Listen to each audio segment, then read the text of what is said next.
Praise the Lord.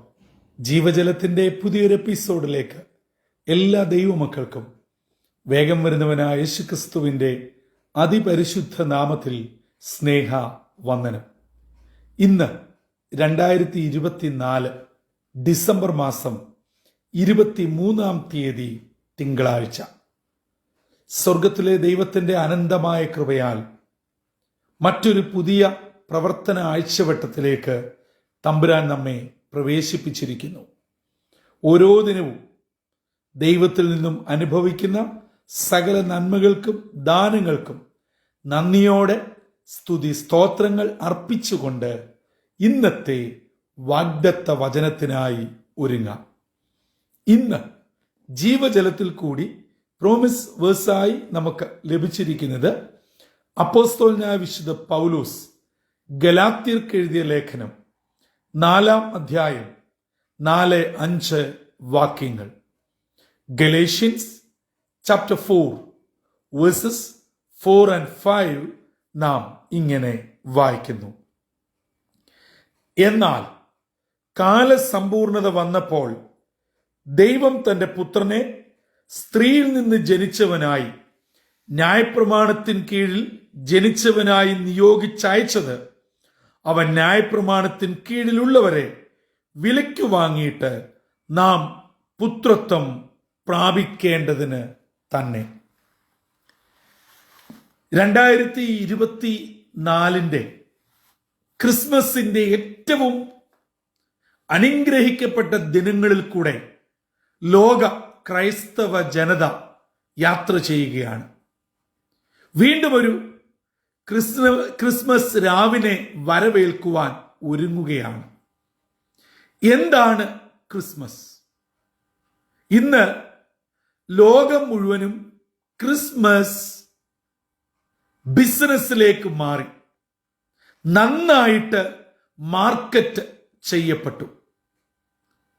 അതുകൊണ്ട് യഥാർത്ഥ ക്രിസ്തുമസിന്റെ മൂല്യം, വില അറിയാതെ പോകുന്നു എന്നത് നാം വിസ്മരിക്കരുത്. വിശുദ്ധ വേദപുസ്തകം നാം പഠിക്കുമ്പോൾ ആദ്യത്തെ പ്രവചനമായി നമുക്ക് കണക്കാക്കാവുന്നത് പിതാവാം ദൈവത്തിന്റെ തന്നെയാണ്.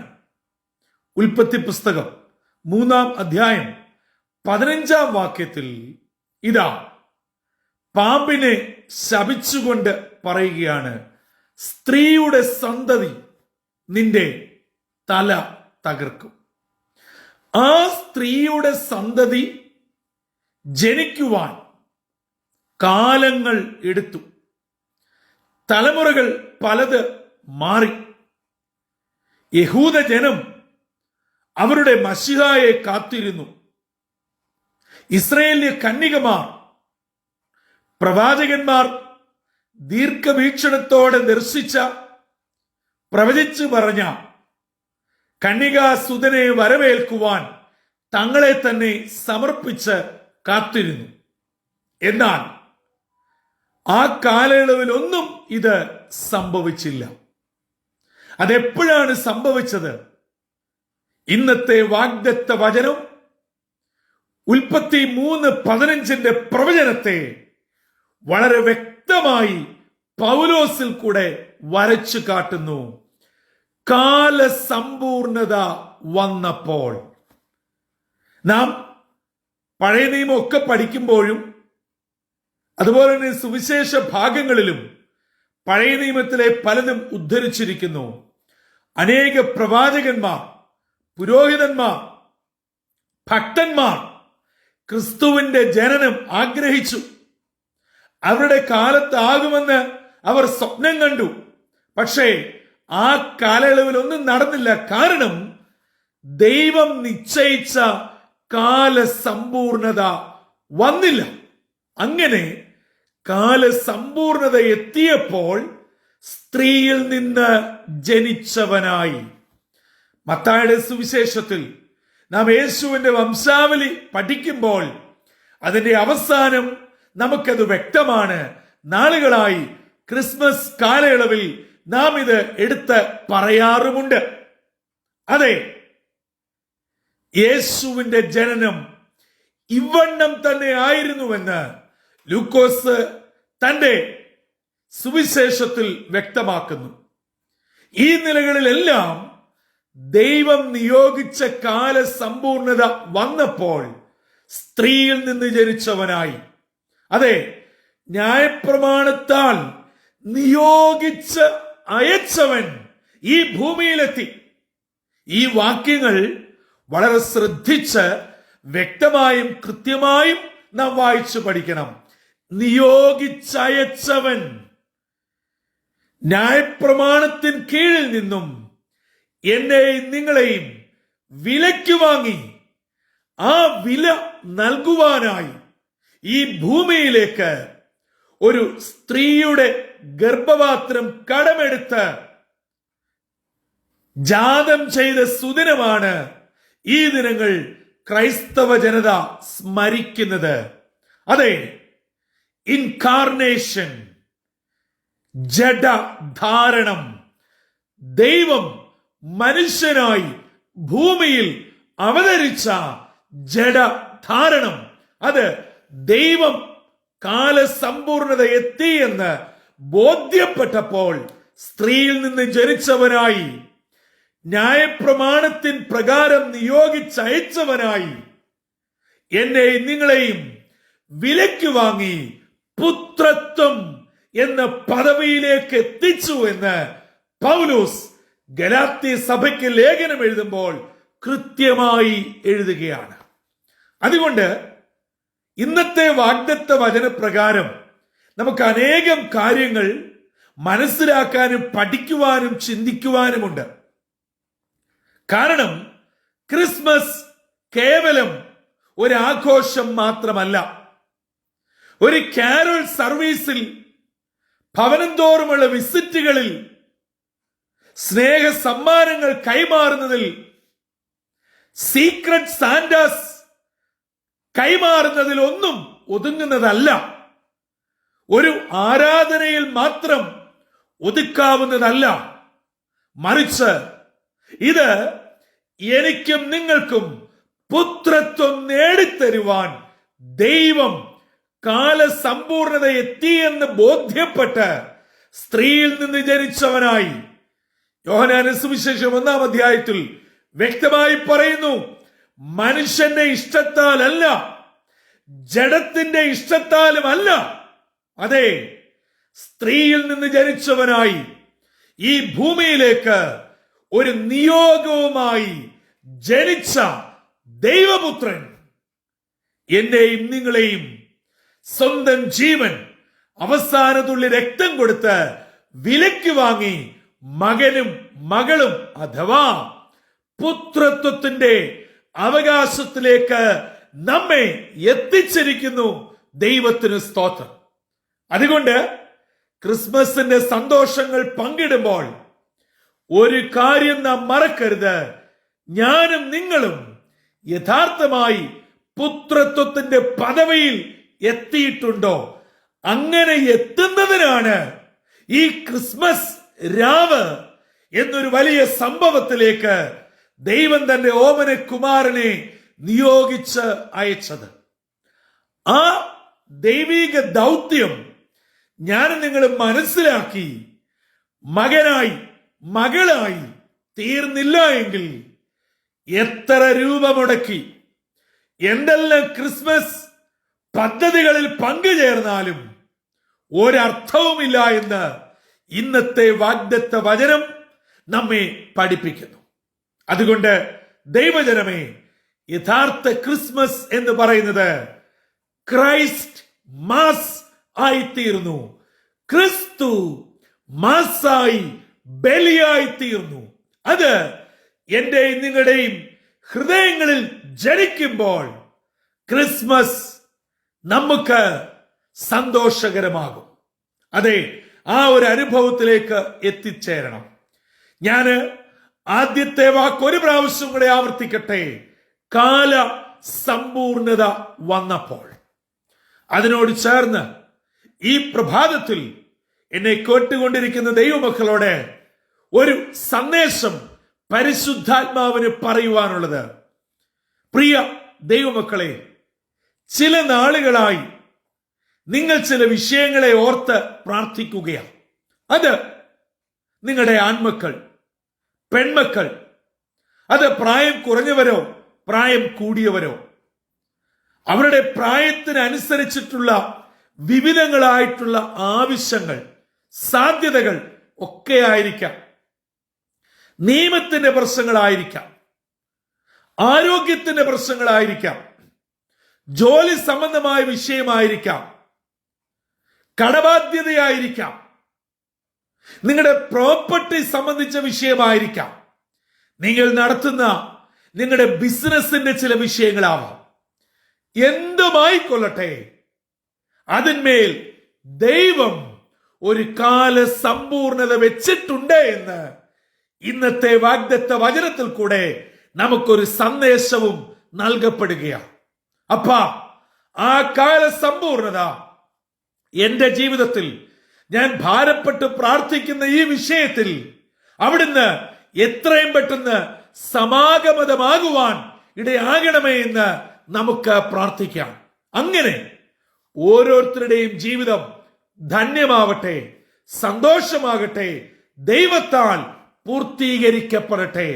പ്രിയ സഹോദരങ്ങളെ, തമ്പുരാൻ നമ്മുടെ കാര്യങ്ങൾക്ക് നീക്കുപോക്ക് തന്നില്ല എങ്കിൽ എത്ര ശ്രമിച്ചാലും അതിന് പൂർണ്ണത വരികയില്ല. അതെ, യഹൂദന്മാരുടെ രാജാവായി പിറന്നവൻ എവിടെയെന്ന് ചോദിച്ച് ഹെരോദാവിന്റെ കൊട്ടാരത്തിൽ വന്നിട്ട് പോലും യേശു കുഞ്ഞിനെ കൊല്ലുവാൻ അന്നത്തെ പട്ടാളത്തിന് കഴിഞ്ഞില്ല. കാരണം കാലസമ്പൂർണതയിൽ സ്ത്രീയുടെ സന്തതിയായി ജനിക്കുമെന്ന് ദൈവത്താൽ പ്രവചിച്ചത്, നിയോഗിച്ചയച്ച് ജനിക്കപ്പെട്ടവൻ കൊല്ലപ്പെടുവാൻ പാടില്ല. അത് ദൈവ നിയോഗത്തിന് വിരുദ്ധമാണ്, വിപരീതമാണ്, അസാധ്യമാണ്. പ്രിയമുള്ളവരെ, അങ്ങനെയെങ്കിൽ എനിക്കും നിങ്ങൾക്കും ദൈവം ഒരുക്കിയിട്ടുള്ളതുണ്ടല്ലോ. ആരെല്ലാം എതിര് നിന്നാലും വെല്ലുവിളിച്ചാലും നടത്തി തരത്തില്ല, നിങ്ങളുടെ കാര്യം നടക്കുകയില്ല എന്ന് നിങ്ങളുടെ മേലുദ്യോഗസ്ഥർ, നിങ്ങളുടെ സൂപ്പർവൈസർ, നിങ്ങളുടെ ബന്ധുക്കൾ, നിങ്ങളുടെ കൂട്ടായ്മയിൽപ്പെട്ടവർ ഹല്ലേലൂയ വെല്ലുവിളിച്ച് നിങ്ങളെ പല വിധത്തിൽ ആക്രോശിച്ച് എതിർ പറഞ്ഞ് നിങ്ങളെ ചലഞ്ച് ചെയ്താലും തമ്പുരാന്റെ കാലസമ്പൂർണത എത്തിയാൽ തമ്പുരാൻ അത് നടത്തി എടുത്തിരിക്കും. ദൈവത്തിന് സ്തോത്രം. അങ്ങനെയുള്ള ഒരു ദൈവത്തെയാണ് ഞാനും നിങ്ങളും ആരാധിക്കുന്നത്. അങ്ങനെയെങ്കിൽ യേശു കാലസമ്പൂർണതയിൽ സ്ത്രീയിൽ നിന്ന് ജനിച്ചവനായി ദൈവിക നിയോഗ പ്രകാരം, അതെ, ന്യായപ്രമാണത്തിന് കീഴുള്ളവരെ വിലയ്ക്ക് വാങ്ങി എനിക്ക് നിങ്ങൾക്കും പുത്രത്വത്തിന്റെ അവകാശം നൽകിയെങ്കിൽ ആ പദവിയോടെ, ആ അധികാരത്തോടെ, മക്കളെന്ന അവകാശത്തോടെ ഇന്ന് കൃപാസനത്തിലേക്ക് അടുത്തു ചെല്ലാം. യാതൊരുവിധ ഇടനിലക്കാരുമില്ലാതെ, മധ്യവർത്തികളുമില്ലാതെ, മധ്യസ്ഥരുമില്ലാതെ ആ പിതാവാം ദൈവത്തിന്റെ അടുക്കൽ ചെല്ലുവാൻ ഓമന കുമാരൻ ഇതാ കാലിത്തൊഴുത്തിൽ ജനിക്കുകയും ഹല്ലേലൂയ കാൽവറി കൊലക്കളത്തിൽ യാഗമാവുകയും മൂന്നാം നാൾ മരണത്തെ ജയിച്ച് ഉയർത്തെഴുന്നേറ്റ് ഇന്നും നമുക്ക് വേണ്ടി പിതാവിന്റെ വലത്ത് ഭാഗത്ത് പക്ഷവാദം ചെയ്യുകയും തന്നെ പ്രത്യാശയോടെ കാത്തിരിക്കുന്നവരെ ചേർക്കുവാൻ അതിവേഗം വരികയും ചെയ്യും. അതാണ് ഹല്ലേലൂയ പിതാവാം ദൈവം ഉൽപ്പത്തി 3-ാം അധ്യായത്തിൽ പ്രവചിച്ച ആദ്യത്തെ പ്രവചനത്തിന്റെ പൂർത്തീകരണ പദം എന്ന് പറയുന്നത്. ആ നിലയിൽ ജീവജലത്തിന്റെ പ്രേക്ഷകരായ നിങ്ങളേവരും അനുഗ്രഹിക്കപ്പെട്ടവരായി ദൈവകൃപയെ അനുഭവിപ്പാൻ യഥാർത്ഥ ക്രിസ്മസിന്റെ സന്ദേശം ഉൾക്കൊണ്ടുകൊണ്ട് യേശു ഉള്ളത്തിൽ ജനിക്കുവാൻ ഞാനൊരു ദൈവ പൈതലാണെന്നുള്ള ബോധ്യത്തോടെ പ്രതികൂലങ്ങളെ അതിജീവിച്ച് എന്റെ ദൈവം എനിക്ക് നിശ്ചയമായും നടത്തി തരും. തമ്പുരാൻ അതൊരു അവധിക്ക് വെച്ചിരിക്കുന്നു. അതിസമീപ ഭാവിയിൽ അത് കാലസമ്പൂർണതയിൽ എത്തുകയാണ്. എന്റെ കർത്താവ് എനിക്കത് തരും എന്നുള്ള പ്രത്യാശയോടും ഉറപ്പോടും ഇന്നത്തെ ദിനത്തിലേക്ക്, പുതിയ പ്രവർത്തന ആഴ്ചവട്ടത്തിലേക്ക് നമുക്ക് ഇറങ്ങാം. എല്ലാവരെയും സർവശക്തനായ ദൈവം അനുഗ്രഹിച്ച് തന്റെ കൃപയാൽ വഴി നടത്തട്ടെ. അതിന് ഇന്നത്തെ വാഗ്ദത്ത വചനം എന്നെയും നിങ്ങളെയും വിശ്വാസത്തിൽ, വചനത്തിൽ ഉറപ്പിച്ച് ബലപ്പെടുത്തി നിർത്തട്ടെ, കൃപയാൽ നടത്തട്ടെ, നയിക്കട്ടെ. അങ്ങനെ അനുഗ്രഹിക്കപ്പെട്ട ജീവിതത്തിന്റെ ഉടമകളായി തീരട്ടെ. തലകളെ വണക്കാം, പ്രാർത്ഥിക്കാം. കാരുണ്യവാനായ ദൈവമേ, സ്വർഗീയ പിതാവേ, അനുഗ്രഹമേറിയ പുത്തൻ പ്രഭാതത്തിനായി നന്ദിയോടെ ഞങ്ങൾ അങ്ങയെ സ്തുതിക്കുന്നു, സ്തോത്രം ചെയ്യുന്നു. അങ്ങ് നിശ്ചയിച്ച കാലസമ്പൂർണത വന്നപ്പോൾ വചനം പറഞ്ഞതുപോലെ തന്നെ സ്ത്രീയുടെ സന്തതിയായി ന്യായപ്രമാണത്തിന്റെ വലിയ പ്രതികൂലങ്ങളിൽ നിന്നും വിടുവിക്കുവാൻ ദൈവനിയോഗപ്രകാരം ജനിച്ചവനായി തന്റെ ജീവനെ കൊടുത്ത് ഞങ്ങളെ വിലയ്ക്ക് വാങ്ങി പുത്രത്വത്തിന്റെ പദവിയിലേക്ക് എത്തിച്ച ആ മഹൽ ദിനങ്ങൾക്കായി സ്തോത്രം. ഇന്നത്തെ വചനത്തിൽ കൂടെ ആ വലിയ മർമ്മം ഞങ്ങൾക്ക് വെളിപ്പെടുത്തിയതിനായി സ്തുതിക്കുന്നു. അങ്ങനെയെങ്കിൽ ഞങ്ങൾ കാത്തിരുന്ന് പ്രാർത്ഥിക്കുന്ന, വളരെ ക്ഷമയോടെ ഉപവാസത്തോടെ പ്രാർത്ഥിക്കുന്ന, ഞങ്ങൾ ചില നാളുകളായി കണ്ണുനീരൊഴുക്കുന്ന ഞങ്ങളുടെ കുടുംബത്തിന്റെ, ഞങ്ങളുടെ ആൺകുഞ്ഞുങ്ങളുടെ, ഞങ്ങളുടെ പെൺകുഞ്ഞുങ്ങളുടെ, ഞങ്ങളുടെ കുടുംബാംഗങ്ങളുടെ രോഗത്തിന്റെ, സമ്പത്തിന്റെ, ജോലിയുടെ, ഭാവിയുടെ ഒക്കെ വിഷയത്തിന്മേൽ അപ്പനവിടുന്ന് കൃപ ചെയ്യാൻ പോകുന്നതിനായി സ്തോത്രം. ഈ വചനപ്രകാരം ഞങ്ങളത് വിശ്വാസ കണ്ണോടെ ഏറ്റെടുക്കുവാൻ ഞങ്ങളുടെ ഹൃദയങ്ങളെ വിശാലമാക്കണമേ, വചനത്താൽ നിറച്ച് ഉറപ്പിക്കണമേ. ദൈവവചനം കേൾക്കുന്ന ഏവരെയും അവിടുത്തെ കൃപയാൽ പൊതിയണം, സ്വർഗീയ നന്മകളാൽ നിറയ്ക്കണം. യേശുവിൻ നാമത്തിൽ അപേക്ഷിക്കുന്നു. കൃപയോടെ കേട്ട് ഉത്തരമരുളുമാറാകണമേ. ആമീൻ. പ്രിയ ദൈവമക്കളെ, ഇന്ന് നാം ദൈവവചനത്തിൽ നിന്ന് കേട്ടതുപോലെ അനുഗ്രഹിക്കപ്പെട്ട ജീവിതത്തിന്റെ ഉടമകളായി ദൈവകൃപയോടെ ആ കാലസമ്പൂർണത നമ്മുടെ വിഷയത്തിനും തമ്പുരാൻ നൽകിത്തരും എന്നുള്ള ഉറപ്പോടും ദൃഢനിശ്ചയത്തോടും നമുക്ക് മുന്നേറാം.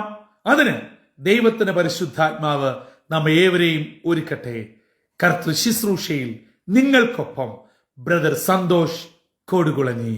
God bless you all.